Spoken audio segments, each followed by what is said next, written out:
Nous commençons notre périple par le spectaculaire canal de Corinthe, tranchée impressionnante, longue de 6243 mètres et large de 25 mètres, qui relie les deux mers, la mer Égée et la mer Ionienne. C'est l'empereur romain Néron qui, en 67, inaugura les travaux de construction d'un canal avec une pelle en or, mais aidé de 6000 prisonniers juifs. L'année suivante, à la mort de Néron, le projet s'arrête, jugé trop onéreux. Et ce n'est qu'en 1881 que le gouvernement grec reprend le projet, qui sera terminé en 1893. Il peut accueillir les bateaux jusqu'à 10 000 tonnes et 8 mètres de tirant d'eau. Et voici un petit saut à l'élastique pour les amateurs de sensations fortes. Nauplie, une des villes les plus élégantes de Grèce.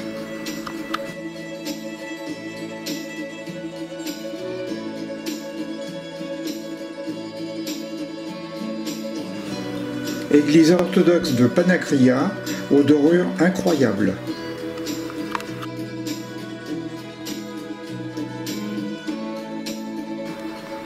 Le front de mer.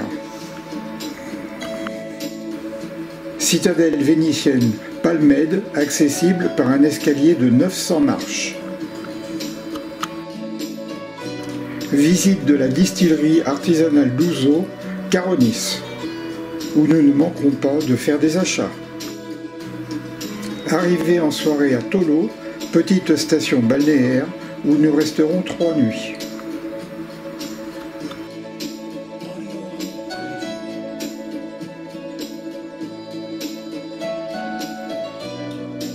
La piscine est bien agréable et rafraîchissante.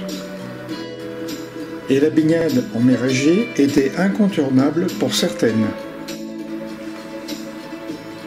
Le théâtre d'Épidore, construit au IIIe siècle avant Jésus-Christ, est le mieux conservé des théâtres grecs antiques.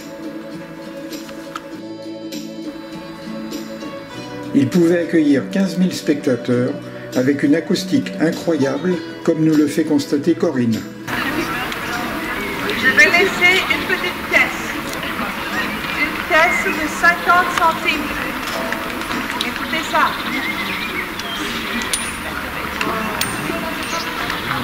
Est-ce que vous avez entendu?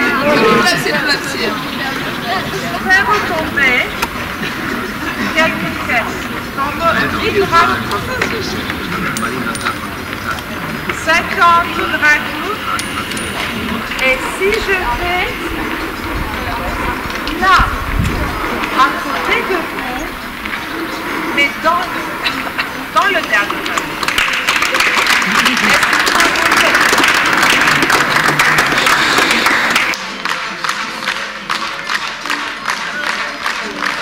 Le sanctuaire d'Asclepios, dont dépend le théâtre, était un haut lieu de médecine grecque et les pèlerins accouraient de toute la Grèce pour se faire soigner par ce dieu guérisseur.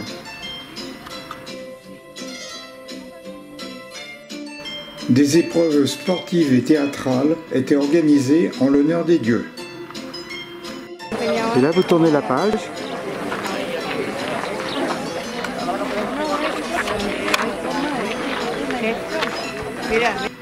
En route pour la ville de Galatas. En Grèce, il y a surtout les petits producteurs, comme hier vous avez vu pour le zoo par exemple. Hein? C'est comme ça qu'on fait pour l'huile d'olive, c'est comme ça que l'on fait pour le miel, c'est comme ça que l'on fait pour beaucoup de choses. C'est le familial et le personnel, c'est toujours présenté dans le pays. Et on essaye de renforcer ça. Arrivé à Galatas, nous prenons un petit caïque pour l'île de Poros. D'une superficie de 33 km², la vie est concentrée sur le port, qui est réputé pour son mouillage.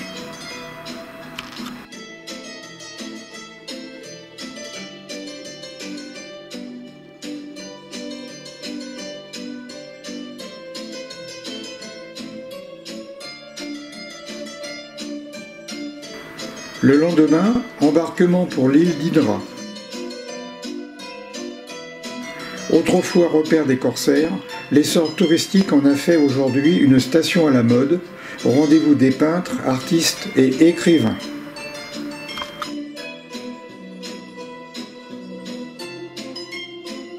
Particularité, il n'y a pas de voiture.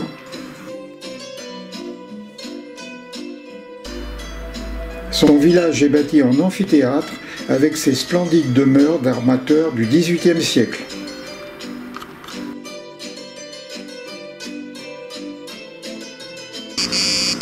Les cigales nous invitent à se promener le long du bleu amputant de la mer Égée.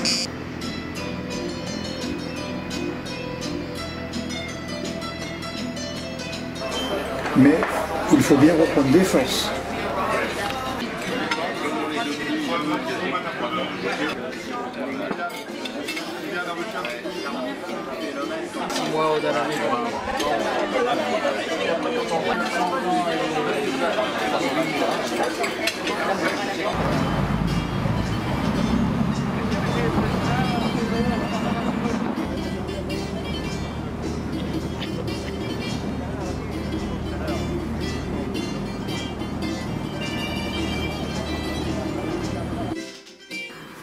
Mycène, riche en or, telle est l'épithète employée par Homère pour qualifier l'ancienne cité d'Agamemnon.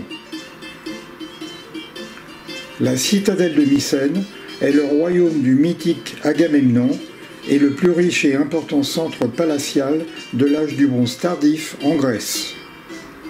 La civilisation mycéenne est l'une des plus grandes civilisations de la préhistoire grecque, avec ses mythes associés à son histoire, à ses dirigeants et aux membres de leur famille, tels que Clytemnestre, Iphigénie, Électre, Oreste, qui ont inspiré poètes, écrivains et artistes de l'Antiquité à nos jours. Elle est entourée de fortifications en murs cyclopéens.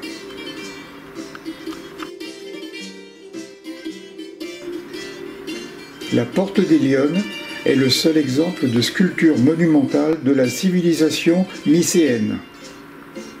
Elle est composée de 4 monolithes.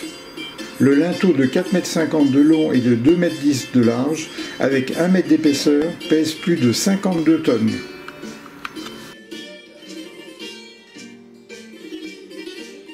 Les lionnes seraient une représentation divine, protectrice de la cité, avec une signification symbolique autant héraldique que religieuse.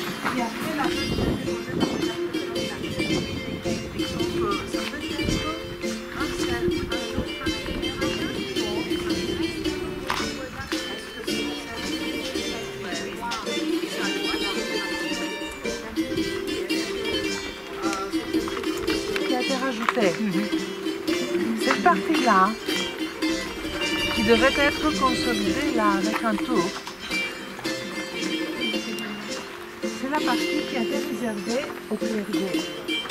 C'est là où on a trouvé les statues.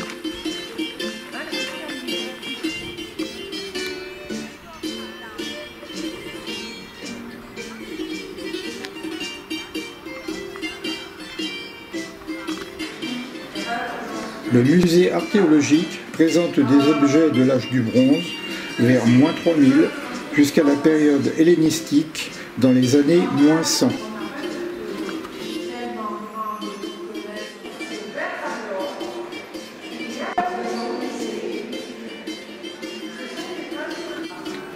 Il présente la vie mycéenne avec ses poteries et les méthodes d'inhumation et les tombes, ainsi que le fameux masque.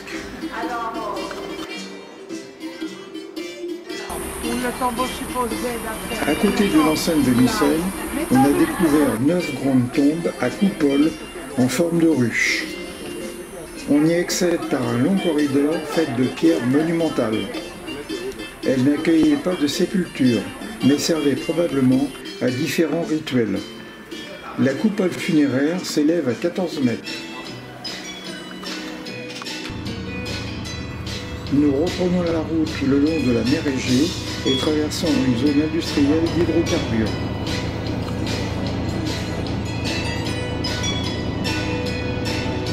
Ici, nous sommes dans la plaine de Bercy. Il y a plusieurs sortes de cultures. Ça, c'est le coton à gauche. Entrepôt pour le coton. Maintenant, ça ne fonctionne plus. Il y a de nouvelles installations. Mais ça reste toujours comme des bâtiments historiques.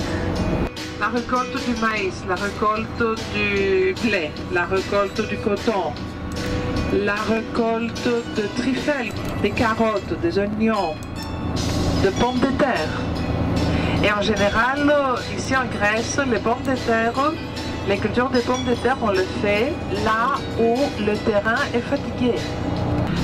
Autrefois, ils faisaient les récoltes au mois d'octobre, alors que maintenant, très souvent, au début d'octobre, ils commencent à ramasser, à récolter. Nous sommes dans le Montparnasse, à la ville d'Arakova, station de sport d'hiver à 1000 mètres d'altitude. Église Saint-Georges.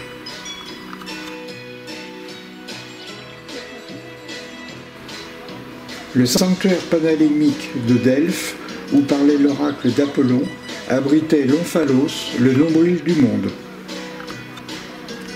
On parle d'oracle de Delphes, où Pythie est une femme vierge, bénie par Apollon, qui donne des prophéties.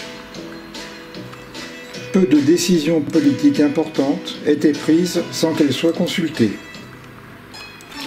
Apollon était un dieu bon et généreux, et il fit construire ici un sanctuaire où les hommes pouvaient le consulter dans l'espoir d'obtenir ses conseils, mais aussi se purifier. Ce sanctuaire se développe à partir de 800 ans avant Jésus-Christ. Tout au long de la voie sacrée se trouvent des bâtiments conçus pour abriter des offrandes aux dieux.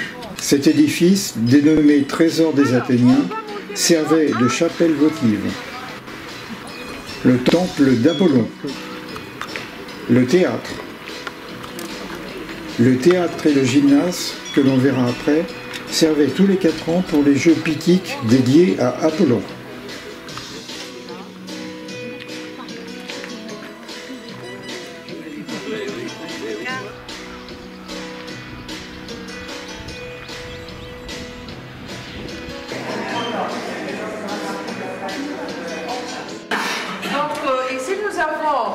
Le temple qui domine, vous avez les trésors, de ce côté-là, vous avez les autres offrandes en statue par là-bas, le sphinx de l'Ancien que l'on va voir dans quelques minutes, comme également le trépied dont je vous ai parlé sur la colonne verte que vous avez tout en haut.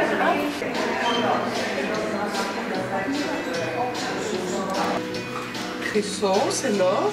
Éléphantine, c'est l'ivoire. Pour sa présence au monde.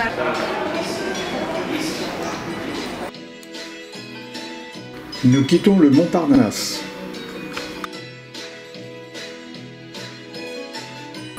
La bataille de Thermopyle est l'un des plus célèbres faits d'armes de l'histoire antique en 480 avant Jésus-Christ. Elle oppose l'armée perse de plus de 100 000 hommes à l'armée grecque de 7 000 hommes. Nous remontons vers le nord de la Grèce pour arriver au Météore. Alors, vous voyez, ici à droite, vous avez les rochers des Météores, mais on va les voir beaucoup mieux demain matin et surtout de notre hôtel.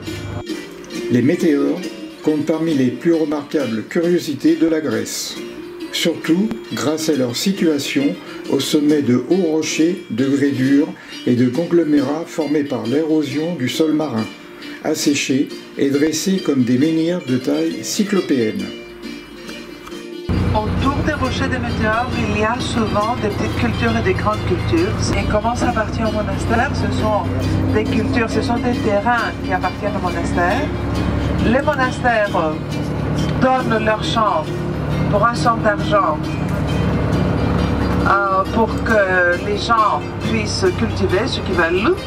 Et le monastère gagne un petit peu d'argent et les gens cultivent. La première voie qui a été ouverte pour monter jusqu'en haut, jusque là où c'était accessible, c'était le 1973. Mais aussi à l'automne. Il y a déjà des voies qui sont faites. sur le rocher. Voir le monastère où on va monter. C'est celui-ci le plus grand que vous voyez. Alors nous, on va monter auprès du monastère de Varlam.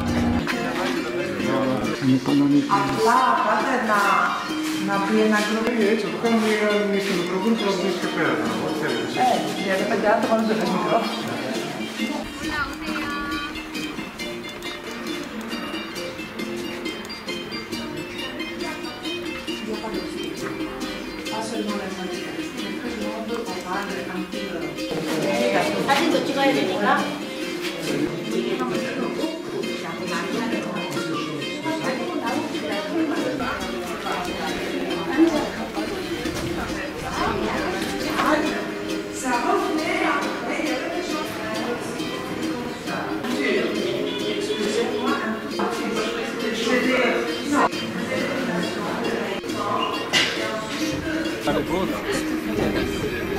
Et ça, c'était quelque chose qui, d'une manière, montrait souvent une croyance très profonde.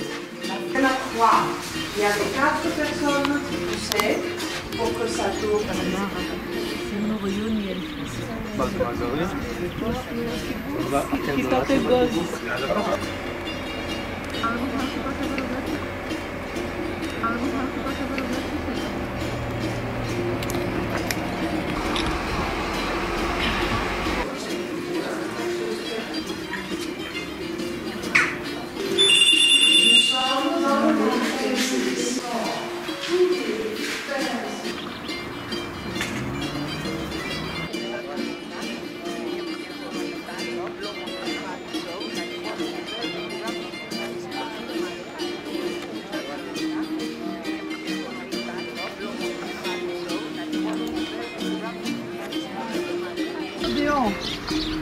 Nous sommes à Athènes et commençons notre visite par l'Acropole. Qui était justement ce bâtiment que vous voyez ici. C'était l'Odéon de Hérode Atticus. Il n'est que 9 h du matin et c'est déjà la foule. C'est Périclès au 5e siècle avant Jésus-Christ qui décide de construire le Parthénon en hommage à la déesse Athéna. Centre de la vie religieuse, ce temple était le symbole du pouvoir, de la richesse, de la culture d'Athènes. Il comporte 8 colonnes en façade et 17 sur le côté. Il est long de 67 mètres. C'est dans cette salle qu'était exposée la statue d'Athéna. Cette frise en continu relate la procession des Athéniens pendant la fête des Panathénées. En 1980 est entreprise sa restauration qui est toujours en cours.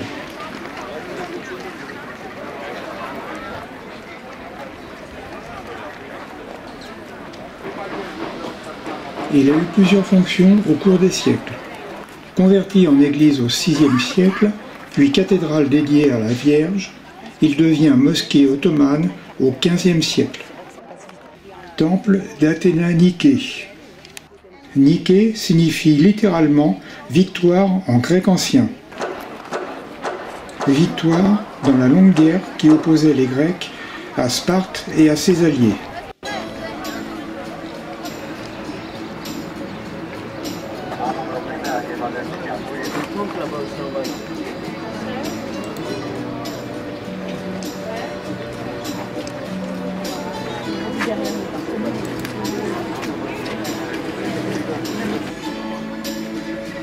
L'Agora, temple d'Éphaïtos, du 7e au 19e siècle, il servit d'église orthodoxe.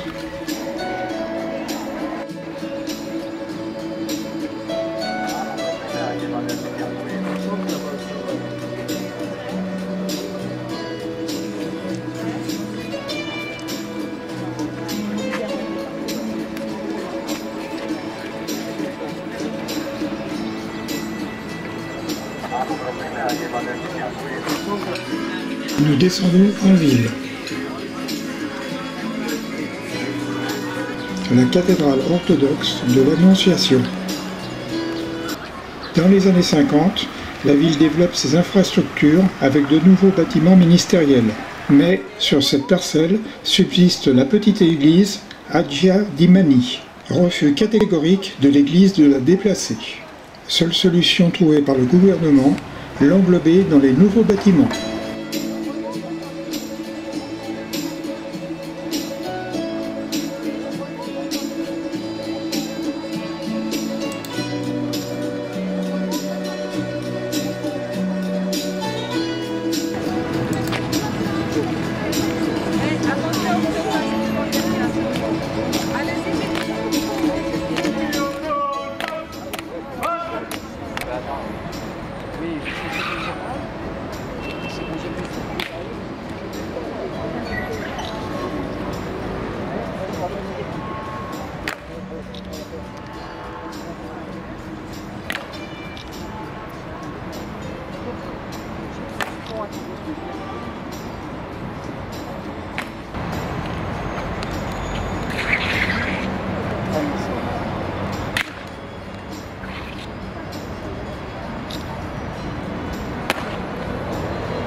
Il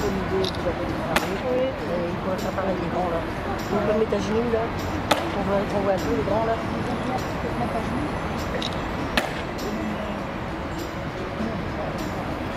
Mets-toi par rapport ici, et oui, je dois diminuer ça.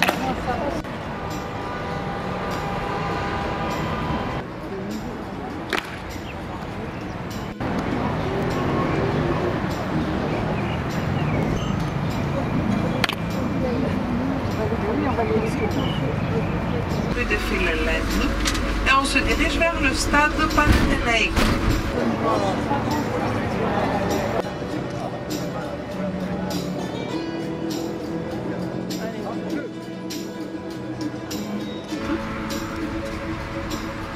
Et encore à droite, vous avez la clinique d'ophtalmologie d'Athènes qui ressemble à une église byzantine, elle n'est pas. C'est la première clinique d'ophtalmologie dans l'Europe. Ah oui. Oui, voilà. Toujours à droite, vous avez l'Académie des sciences. Athéna et Apollon sur les deux côtés. Les 12 yeux de l'Olympe sur le fronton. Et les deux hommes assis sur les deux côtés de l'escalier, c'est Socrate et Platon.